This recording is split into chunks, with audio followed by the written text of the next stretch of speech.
And here we are in the month of dust. There's been some stuff going on with our little pet friend Socks, and I hope she's feeling better, but maybe she's just growing? I hope so. And our dad was suffering from allergies last season. Your dad takes a big breath of fresh air. Ah, this is real living, he says grandly. Sometimes I wake up thinking we're still hurtling through space on the Strato, and I'm just so jazzed when I remember we're here on a real planet. He slaps you on the back. Never take this for granted, kiddo. I won't. It's pretty cool being here. Cal is digging up something in the garden, creating a neat little stack of vegetables in his wheelbarrow. Hey, Solana, he says, taking off his gloves to card his hand through his hair. How's it going? I'm not sure. I mean, I'm feeling good, but I'm kind of worried about Socks still. And also, it'd be cool if we could find some more collectibles. Perhaps, yes, Mushwood!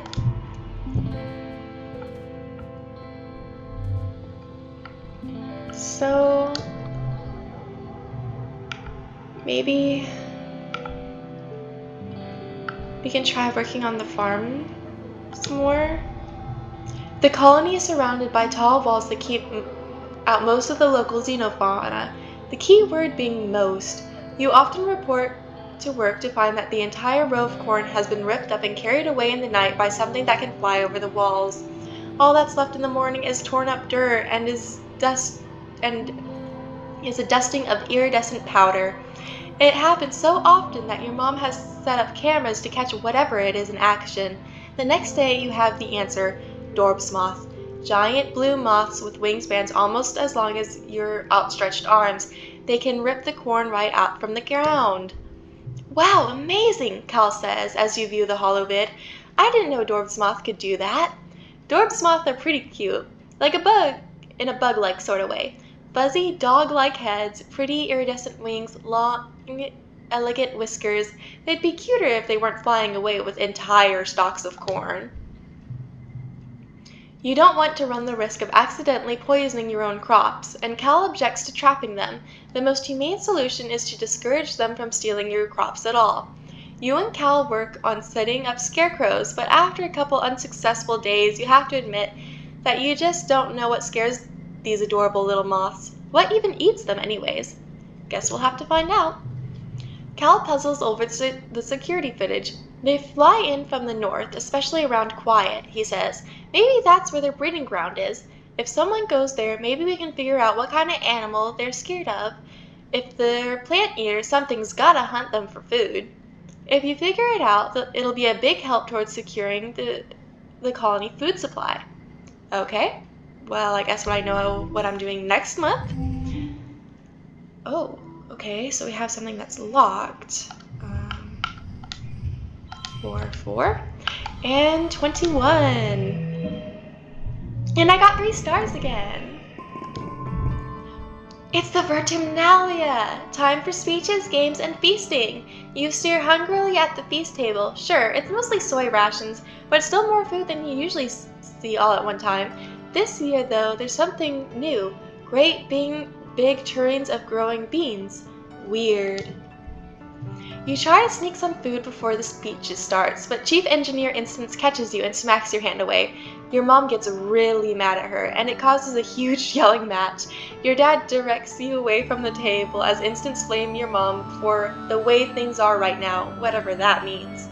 Your dad passes you a soy sweet to keep your tummy busy during the speeches. He's the best. Governor Udicott takes the stage and manages to calm everyone down. Welcome, everyone, to our 4th Vertumna celebration, she says, speaking through a maxiphoner. Her voice has been getting weaker lately. It can't reach across the square the way it used to. I'm proud, as always, to stand before you as your governor and to celebrate another year of peace and prosperity on this beautiful planet. Udicott steps aside, wobbling a little as she walks, leaving Seek to complete the annual formalities. Your mom steps forward.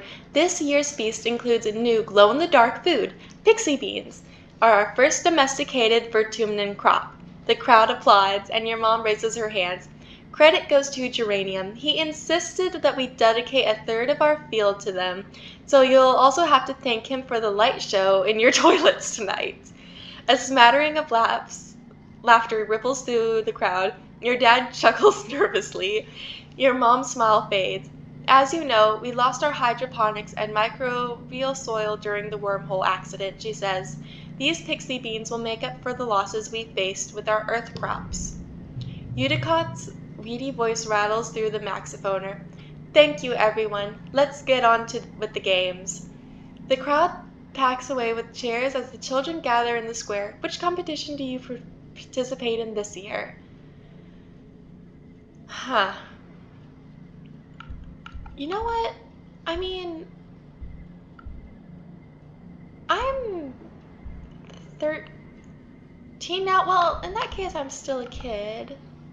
I'd still like to try the talent show. Maybe, you know what? I've gotten tougher. Maybe I'll try the bot quadrathon. Oh, hello, Com.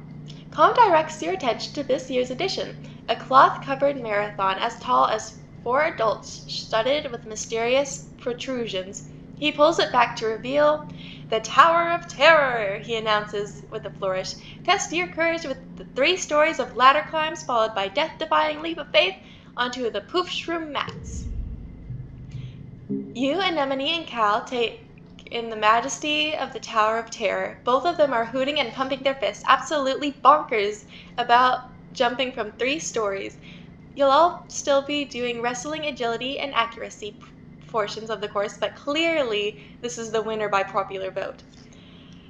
I guess I'm ready as I'll ever be. Now, let's see. Oh, perfect. Oh, and I keep that one between the rounds. I hadn't noticed that before. 1, 2, 2, 4? Or maybe in that case, there. Okay. So now there's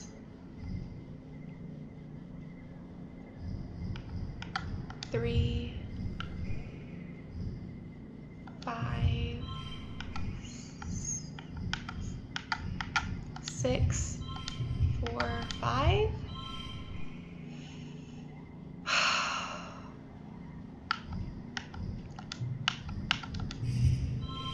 Okay, that's 27. 30. Okay, we're getting there. Well, we just need 3 more, so we can use mushwood.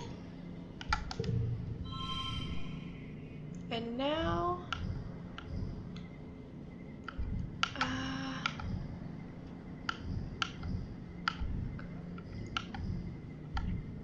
I think that might be the best we can do, and it's only 5 stress. And we won! You blow through the obstacle course, the basket shooting and bot wrestling with ease, you arrive at the base of the Tower of Terror with a determined gleam in your eye. You scale it easily, of course. It's only ladders. Sure, it's really high ladders and a huge jump, but you're just close and your eyes pretend you're jumping into a great big vat of pudding. Com awards you first place in the quadrathon. Congratulations! Finally, it's time for the feast. The pixie beans are a hit. Your parents keep tooting their many pleas. They grow well here, they're super nutritious, taste great, they're really versatile, and kids love their bright multicolored glow. Your rumbling stomach has made you grouchy. Your parents won't let you eat them until they finally stop bragging about their dumb beans. You consider the options: pixie bean soup, pixie bean salad, pixie bean chili, even pixie bean aquafaba dessert. Everything glows in the evening twilight. You sullenly shove your pixie bean everything around your plate. You don't even want to eat them anymore. Stupid beans, stupid feast, stupid games, stupid everyone. Ugh! Every time someone turns to talk to you, especially about how great these beans are and how great your parents are for growing them, you just get more irritated. They're just beans. It's like they love the beans more than they love you. You're probably just hungry. You want to rebel against these stupid beans, but the truth is, you're too hungry to resist. You count backwards from 10 to calm yourself down so you don't blow up at your mom. Why is she smiling all the time? Ugh. You settle on glowering at her over your plate of glowing beans. She notices, but just purses her lips and turns away from you to talk to someone else. Rude! You shovel food into your mouth, trying not to look like you're enjoying it. Okay, it is delicious, as everyone said, and you start to feel more human and the more you eat. Right? Yeah, food is great. You do feel better after you eat something. Everyone's high spirits after dinner, breaking off into little groups to talk or make music together as the sky darkens for the shortest night of the year. You feel your mood improve by the minute as your friends pull you into the fun rhythmic clapping game. As your irritation fades, you wonder if this is what congruence meant when she warned that your hormones would make you feel out of control sometimes. When you go back to your quarters to get ready for bed, your dad gives you a big hug. It's exactly what you needed. Okay, and now it's mid-dust. And this month, we will be going out and exploring again. Next time.